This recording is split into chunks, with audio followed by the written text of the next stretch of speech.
गाने क्या चोरी कर, ये सब कोई बड़ी बात है नहीं, लेकिन चाहिएगा तो बहुत बड़ी बात है। ताकि सॉन्ग को जो पहले बनाए हैं, जिनका सॉन्ग है, उन्हीं का सॉन्ग है। नमस्कार, आप देख रहे हैं भोजपुरी नेशन। मैं हूं आप सबका भाई गौरी शंकर। इस वक्त मैं आरती रिकॉर्डिंग स्टूडियो पटना में हूं और हमारे साथ संतोष सर बैठे हैं और बगल में म्यूजिक डायरेक्टर विकास शर्मा जी हैं। कैसे हैं सर?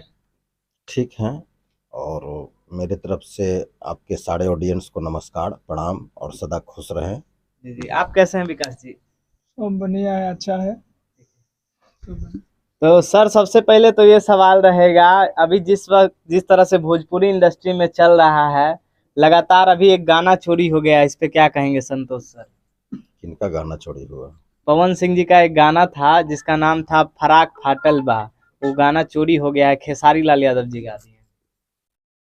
तो उनको तो शूटिंग से शायद गायब हुआ ना, चोरी हुआ।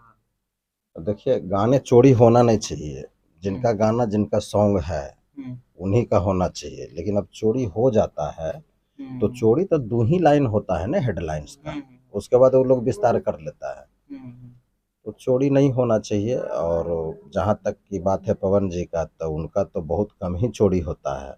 अब कैसे हुआ नहीं हुआ, ये तो जब चोरी हुआ तो ये गलत बात है। देखिए, एक मुख्य मुद्दा होना चाहिए कि गाने क्या चोरी कर, ये सब कोई बड़ी बात है नहीं, लेकिन चाहिएगा तो बहुत बड़ी बात है। ताकि प्रोजेक्ट है ना, और इसमें लड़ाई झगड़ा नहीं होना चाहिए। गाने चोरी हुआ है, कोई जमीन जगह नहीं चोरी हुआ है, ना कोई पिता का अपहरण किया है, ना तो कोई किसी का माँ का अपहरण किया है, न तो बहन का, न किसी का बेटे का अपहरण किया है।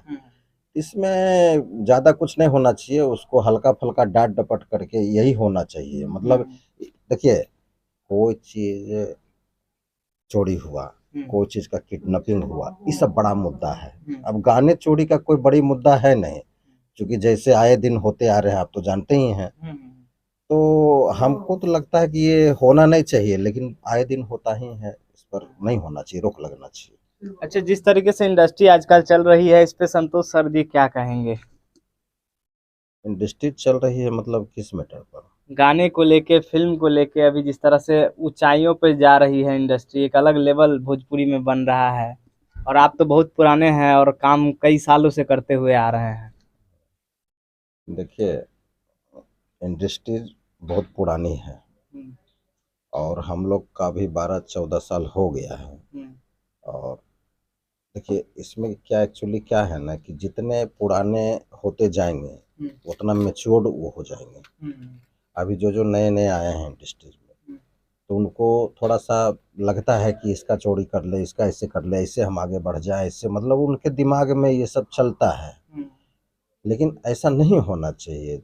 जैसे जैसे पुराने होंगे, और जो जो पुराने हैं, आप देखेंगे जो जो जिनका लायबिलिटी बन गया है, वो कभी सब काम नहीं करेंगे। हाँ, ये है कि 1-2 आदमी छोड़ करके, तो मैं तो यही कहूँगा इंडस्ट्रीज में कि अच्छे अच्छे गाने को सबको लाया जाए। जैसे हम लोग लाते हैं अच्छे गाने का, साइड सॉन्ग का अच्छा पैटर्न रहता है उस पर, और ज़्यादा बबल गट्टी नहीं रहता है। क्योंकि ज़्यादा मसालेदार सॉन्ग कोई सुनना नहीं चाहता है। भले कोई बना लिया हो, वो अलग मैटर है। कोई सुनना नहीं चाहता है, वही सॉन्ग सुनना चाहता है जो दुअर्थी हो, दोनों अर्थ में हो। तो यही सबको सुझाव सब लोग समझे, और हम लोग तो समझते ही हैं। तो इंडस्ट्रीज और ऊंचाई की ओर बढ़ेगा। इंडस्ट्रीज में गंदगी से कोसों दूर हो जाएगी इंडस्ट्रीज, और बहुत अच्छा रहेगा। और ये जो गाना है जो फराक फाटल वाला, उस गाने को शिल्पी राज जी खेसारी लाल यादव जी के गाए थे। और शिल्पी राज जी, कहने का मतलब है कि आप ही उसको गवाने वाले थे और शुरू से साथ दिए थे। इस पे क्या कहेंगे?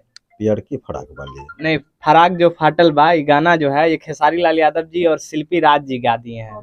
तो इस पे आप क्या कहेंगे, क्योंकि आप ही सपोर्ट किए थे शिल्पी राज जी को? ना, उस शिल्पी को मैंने बहुत पहले सपोर्ट किया था। अब तो बच्ची बहुत आगे बढ़ गई है, बहुत आगे बढ़ गई है। तो वो दोनों का वॉइस डब हुआ था कोई स्टूडियो में। तो स्टार नॉन स्टार सबको तो स्टूडियो ही जाना होता है ना, बिना स्टूडियो का तो सवाल ही नहीं है गाने रिकॉर्ड होना, गवाना संभव है असंभव है। तो नाम मैं स्टूडियो का नहीं बताना चाहता हूँ, वहाँ दोनों का डब हुआ है, वहाँ रिकॉर्डिंग हुई थी। अच्छा।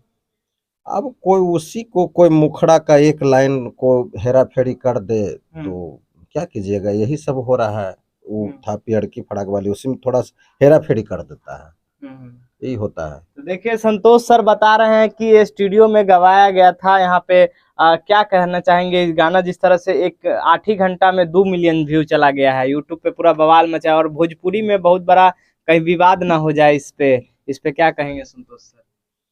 देखिए, मैं सारे म्यूजिक डायरेक्टर को कहता हूँ कि कोई भी सिंगर का जो प्रोजेक्ट है उससे सेपरेट रखा जाए, मतलब लीक होने नहीं दिया, जब तक कि रिलीज हो नहीं जाए तो लीक होने नहीं दीजिए। हम लोग भी म्यूजिक डायरेक्टर हैं, हम लोग के यहाँ भी म्यूजिक बनता है, हमारा भी 2 स्टूडियो, संतोषा भी था, आरती स्टूडियो भी था। तो म्यूजिक बनाने से पहले राइटर का समावेश, म्यूजिक डायरेक्टर का समावेश, और शूटिंग में जितने भी हम लोग का यूनिट में लोग हैं सभी का समावेश लेकर करके लीक होने नहीं दीजिए। और जब रिलीज हो जाए सॉन्ग उसके बाद लीक हो जाए कोई दिक्कत नहीं है। तो यहाँ तक थोड़ा सा सेक्रेसी कीजिए, कोई भी चाहे नॉन स्टार हो चाहे स्टार हो, किन्हीं का सॉन्ग है, किन्हीं का प्रोजेक्ट है, तो लीक होने नहीं दीजिए। अच्छा, आपको क्या लगता है ये गाना खेसारी लाल यादव जी कह रहे हैं कि गाना मेरा है, पवन सिंह जी कह रहे हैं मेरा है, किसका लगता है ये गाना है? यही तो होता है ना कि देखिए, जो अपने बेटे का नाम दिया, जो माता पिता दादा दादी अपने बाल बच्चे का नाम दिया, आपका क्या नाम हुआ? राहुल नाम हुआ। सपोज दैट, मैं उदाहरण बता रहा हूँ, राहुल नाम हुआ। अब इनका राहुल नाम कौन रखा? माता पिता रखा होगा। तो माता पिता दादा दादी सब परिवार मिल करके रखे होंगे, खास करके माता पिता। तो ये समझ जाइए कि इनके माता पिता की संतान बच्चे हैं। अब कोई इनको छीन कर करके और सोचेगा कि हम अपने मतलब सॉन्ग में मेरा हो जाए, तो ये असंभव है। अच्छा। कुछ दिन के लिए अगर आप ऐसे कर सकते हैं कि ये लड़के को आप मतलब ये कर सकते हैं, लेकिन वो सही नहीं है। सही वही है जो इनका माता पिता है, यानी सॉन्ग को जो पहले बनाए हैं, जिनका सॉन्ग है उन्हीं का सॉन्ग है। अब कोई इधर हेरा फेरी कर करके वो कह दे मेरा सॉन्ग है, तो ये रॉन्ग है, गलत है। देखिए, तो संतोष सर ने कह दिया है कि भाई ये गाना किसी का आप छीन नहीं सकते हैं, जिसका ओरिजिनल है वही हिट है क्या? हाँ, यही फैक्ट है। देखिए, जिसका चीज है उसी का है, उसी का होना भी चाहिए। लोग इस सब पचड़े में ना पड़े। हाँ, आप अपना पर ध्यान रखिए ना भाई, आपका कौन संतान है, आप कौन सॉन्ग को लिखे हैं, हैं? और संतान को भी लगता है कि हम किसी के यहाँ चोरी नहीं हो, उनको भी लगता है। लेकिन अब कोई उसको रख लिया हो, मतलब कि ब्लैकमेलिंग कर करके उस सॉन्ग ही रख लिया उसको, तो सॉन्ग को भी लगता है वो तो निर्मोहिया धन है, वो जहां भी उसको रख लिया है तो उसको लग रहा है कि यहाँ से अब क्या बोले, किसके खिलाफ बोले, नहीं बोले। लेकिन वही होता है कि सॉन्ग जिनका है शुरुआत में, जिनका नामांकन माता पिता किए हैं, उन्हीं का वो बेटा बेटी है, उन्हीं का बेटा है, संतान है। अब बेटी तो ऐसा चीज है कि बेटी को शादी आप कर दिए तो बेटी पढ़ाई धन होती है तो चली गई अपने घर, लेकिन बेटा का बात मैं कह रहा हूँ, सॉन्ग की मैं बात कर रहा हूँ, संपत्ति का मैं बात कर रहा हूँ कि जिनका रजिस्ट्री, जिनका मकान रजिस्ट्री है जिनके नाम से, तो रजिस्ट्री वहाँ है। तो मैं तो ये कहता हूँ कि इनका सेंसर भी हो जाना चाहिए, और जिस समय राइटर सॉन्ग को लिखे, जैसे रजिस्ट्री का होता है, जैसे कि जिनका लड़का है वो भी होना चाहिए, उनका भी जन्म का निबंधन होना चाहिए।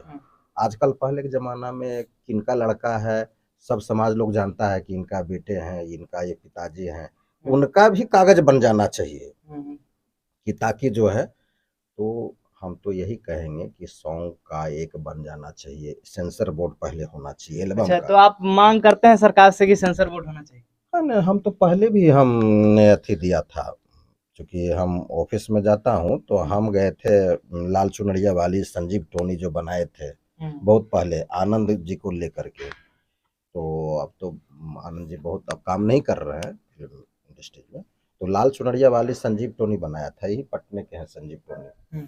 तो हम संजीव टोनी और 2 और निर्माता गए थे, 4-5 लोग गए थे, आवेदन दिए हैं, और बेजाब्ता विज्ञप्ति के साथ हर चीज, मतलब एक भी डॉक्यूमेंट्स कम नहीं था मेरा।